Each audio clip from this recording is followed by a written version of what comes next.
afternoon, ladies and gentlemen. It is very challenging to speak, more so after a sumptuous lunch.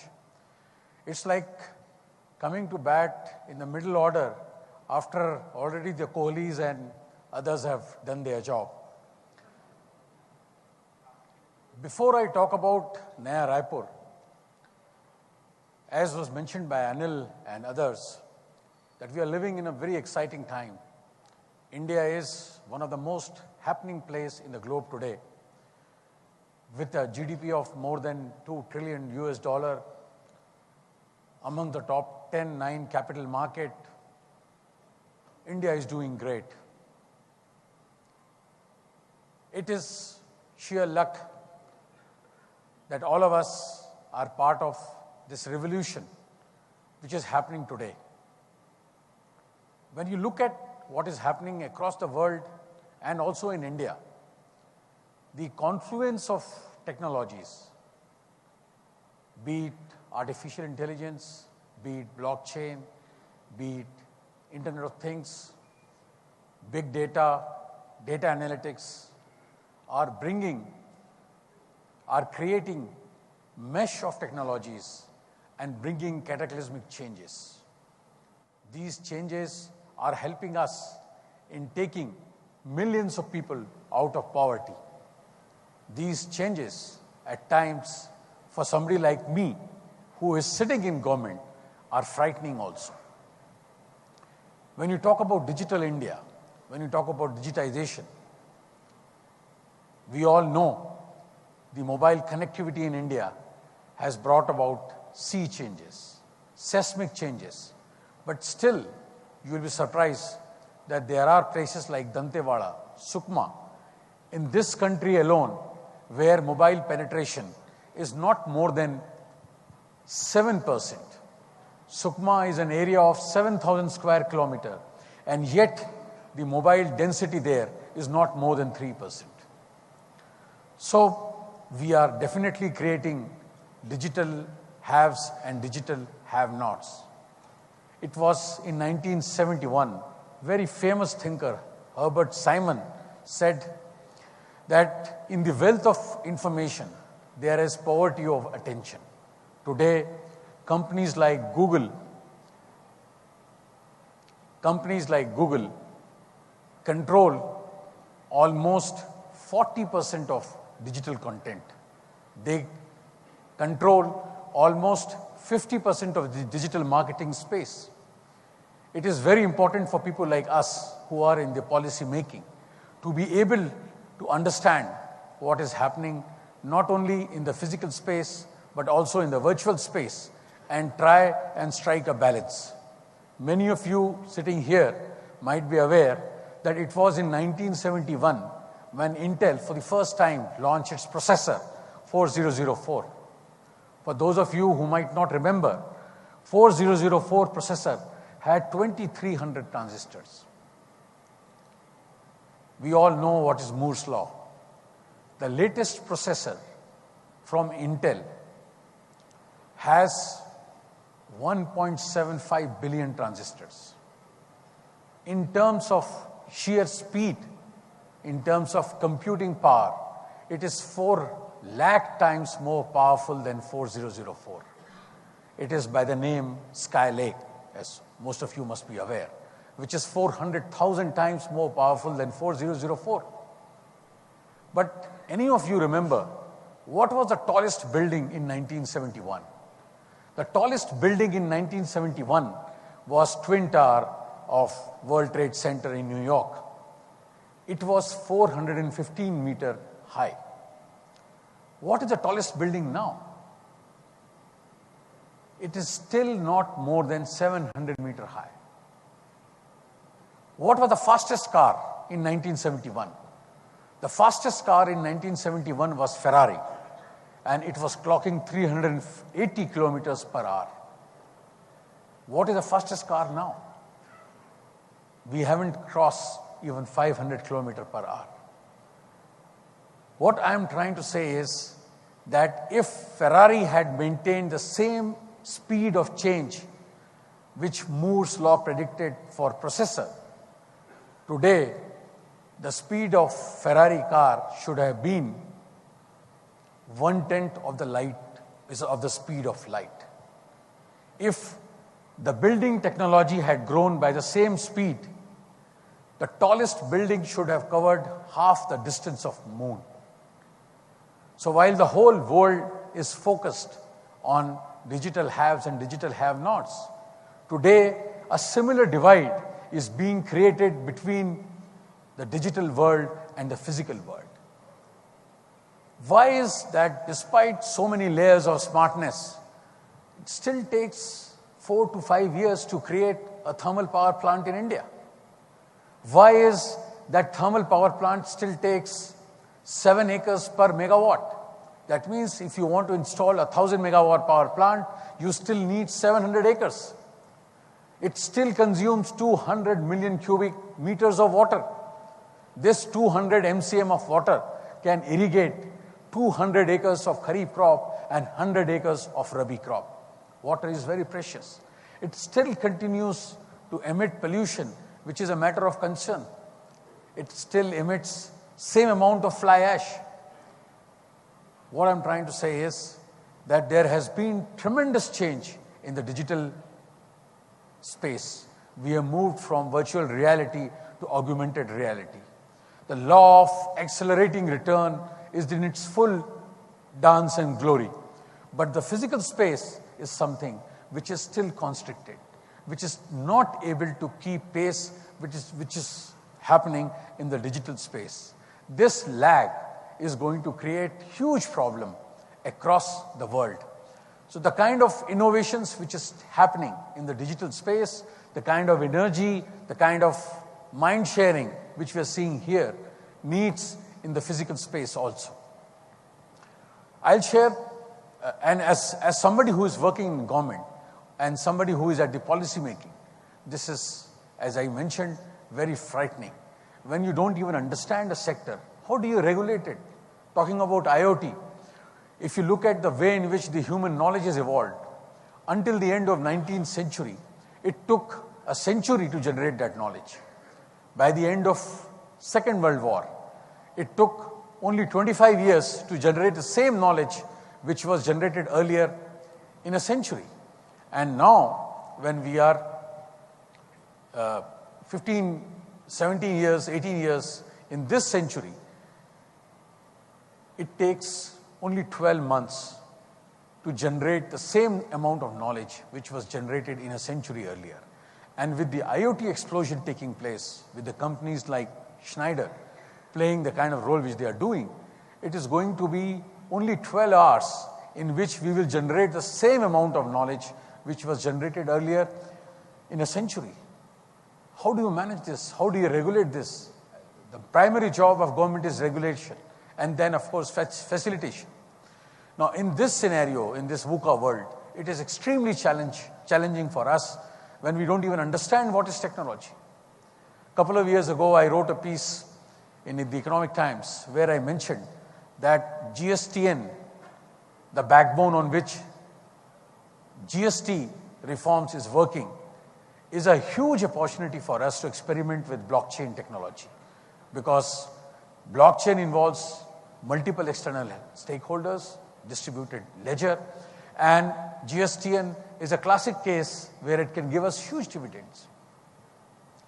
It is very difficult for the biggest advantage of government or being in government, and that also in a country like India, where still the MyBop concept is that you are be all and end all of everything. When you sit on that chair, you are supposed to know everything. At least you pretend that you know everything. And it is very difficult to make people realize that we missed that whole opportunity. In fact, 3 months ago, the whole lot of problems which are associated with GST are not with taxation per se. It is because the kind of centralized network which we have created. Against this backdrop, bringing change in government is very, very challenging, and it is to the credit of my Chief Minister, Dr. Aman Singh, who had a vision of creating a first 21st century greenfield smart city that we were able to develop Naya Raipur. And talking about Naya Raipur, right from incubation, planning to implementation, we have done several innovations which are must if we want the physical world to keep pace with the virtual world. The first and foremost requirement for developing a greenfield city is land. We started this around 12 years ago, and as against a classic case of land acquisition, we decided to go for directly purchasing land from farmers. Almost 8,000 hectares of land we have acquired, out of which 6,000 hectares we purchased from farmers by paying 3 times the existing guideline rate which was given to them, and there were no agitations, there were no problem. We decided to give them annuity of 15,000 rupees per year per acre, much before the annuity concept, the stakeholders concept came to currency anywhere in India. Just to share with you, the layer 1 is 8,000 hectares of land which is with us. The layer 2 land, the whole Naya Raipur is developed into 37 square kilometer. Roughly, it is planned for 5.6 lakh population, and the core area is of almost 91 square kilometer, which we have acquired. Layer 2 only we are covering with the help of development plan, and layer 3 is primarily for airport. As I mentioned, it is reflection of the kind of vision my Chief Minister, Dr. Aman Singh, has for the state, and it is also a flag bearer of resurgent Chhattisgarh, which is only 17-year-old state. It has 26% of recreational and green area. It is a green city. One of the longest non-motorized transport for cycling, which is totaling 65 kilometers, we have developed in this city. All the grid patterns of street, if you can see, it is a linear framework in order to help us in developing it with the help of mass transport transit system. We are the first city in India to adopt and implement TOD approach. In fact, this TOD approach helps us in creating multimodal transport, which is going to be the hub, and along with the help of mixed land use and high density development near the nucleus, we are going to ensure that within 5 minutes after getting down in the station, you can travel 400 meters, which would be the high concentration zone, and another 5 minutes, the 800 meters, which would cover most of the planned development area. We already developed 100 kilometers of 4-lane and 6 lanes. In fact, we have done investment of more than $2 billion already. It is one of the rare cities where 24/7 pressurized potable water is available. It is a zero discharge city with 6 decentralized sewage treatment plants available. In fact, even not a drop of water is wastage in our city. There is a tertiary filtering also, and the water is used either for gardening or for some other flushing purposes.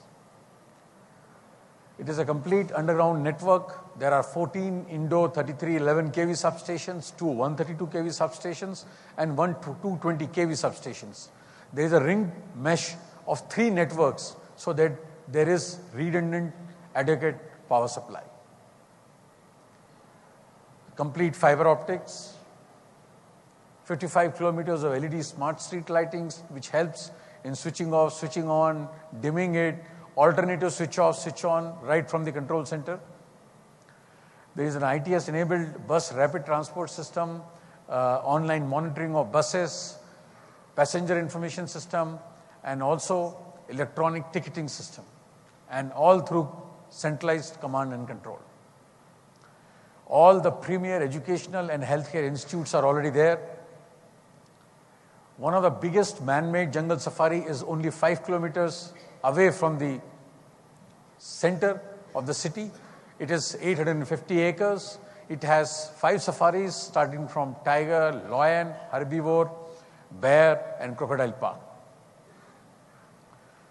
There are huge public spaces. There are gardens, fountains, plantations, open spaces, theatres, 5D domes, everything. The second largest cricket stadium of India is in Raipur after Eden Gardens, and it is amongst the top 3 stadiums in the world today. The administrative capital of the state, it is one of the most state-of-the-art modern Mantralaya you will see anywhere in the world, and we are functioning there from November 2012. There are 40 sectors in Naya Raipur, out of which 21 sectors are residentials, more than 7,000 dwelling units already constructed by various public and private partners, almost a population of 100,000 staying there, 27% of green area. This whole area of 80 square kilometers is surrounded by a green belt of 500 meters in order to ensure that the wind coming from any part is filtered before entering the city. We are the first city in India which has a fully functional smart city infrastructure, starting from services layer, awareness layer, application layer, communication layer, and sensing layers. We have put 6 streams starting from utility management to surveillance system to building management system, centralized control center and data center, and the transport system. And there was a very tough competition to select our partner for smart city development. And of course, after a very detailed technical and financial scrutiny, it was the Schneider Electric, which is our major partner. And I'm very happy to share that they have done a phenomenal job in creating this first truly smart city of India. Talking about smart governance, the single window access, the GIS-based land management, the building plan approval, the human resource, the asset management, linking it to Aadhaar, also controlling the consumption pattern, all this has been done as a part of service automation. The SCADA system for all utility, be it sewerage, be it drainage, be it water, be it electricity, have been seamlessly attained. Similarly, for secure environment, the video management system, the analytics, the CCTV dashboard gives a one single integrated view to the governing body. In order to ensure the unauthorized access, there are automatic number plate reading cameras to detect speed violation, unauthorized parking, unauthorized movement, unidentified objects which are not safe and secure. A complete network has been created. And this centralized command and control is no less than any Hollywood movie you would see. And it gives a complete view and ability to monitor, to control, to operate, and also maintain the whole city, and thus create a truly smart city, the first smart city of India. We have similarly for the building management system also, which is our own Naya Raipur Development Authority, our own building is the first such building. Now what next? We are planning to take the smartness to the next level and integrate it with health, education, homes, utility as a service, particularly TAS, the concept of transport as a service, where we give end-to-end mobility solution to all our citizens, the solar city, the electric vehicle ecosystem, the solid waste smart management, and of course, smart signage system. Yeah, thank you very much. Thank you.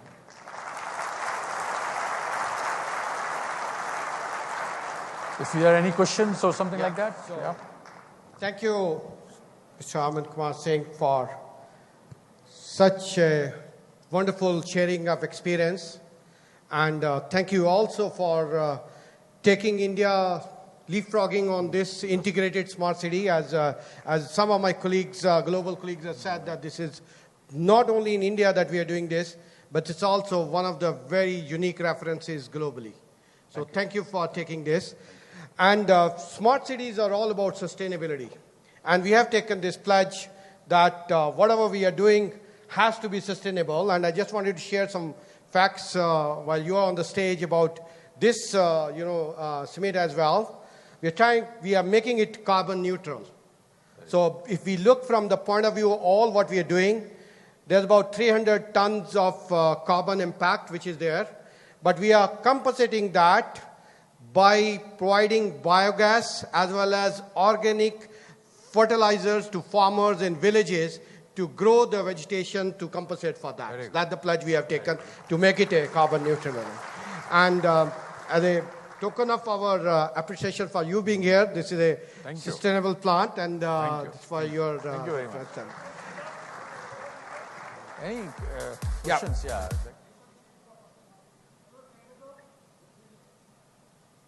Yes. Yeah, I was just coming to that if there are any questions, quickly we can have one or two questions for Mr. Aman Singh. Yeah, please. Yeah.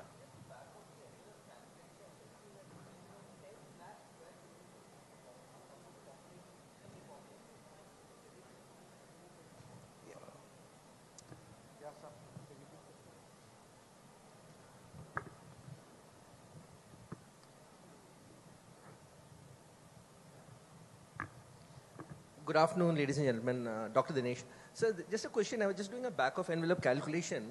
1 lakh people being supported with 8 square kilometers understood. 80 square kilometers. 80 square kilometers, which would mean then we need around 10 lakh square kilometers to support a population, the Indian population. No, it's not like that. 60% See, when you develop a city, our plan is to take it to 5 million population eventually. So when you start, the vision has to be big. The land acquisition you can't do every day. So we have the core area is of 80 square kilometer where we are developing the infrastructure. We are also attracting the population by creating jobs, industry. So gradually it will take place. 5 million. Yes. Sorry, 5 lakh population, 500,000 by 2025. Good afternoon, sir. I want to know only two things. What is your schedule to complete it, and what is your planning about the financial revenues to complete such big thing? See, development of city is which takes generations. It is not something which can be done in 3 years or 5 years or 10 years. But our plan is that while we are thinking big, we are starting small, and our plan is that we want to achieve a population there or habitation there of 500,000 by 2025. That is an idea. But the whole concept of infrastructure, the basic infrastructure has been developed. Rest of the other infrastructure is scalable, which can gradually increase as the population increases. There are plans for industry, there are plans for entertainment, services, IT-enabled services, so on and so forth. As far as funding is concerned, there is some amount of funding, mostly from the state government only, initially, to develop the basic infrastructure. Some amount of money has come from Government of India also, some money from private also. The investment scene is gradually improving, so we hope to attract more investment there. Right. Good. Thank you. Thank you, Mr. Aman Singh. Thank you once again for your valuable inputs and your time. Thank you.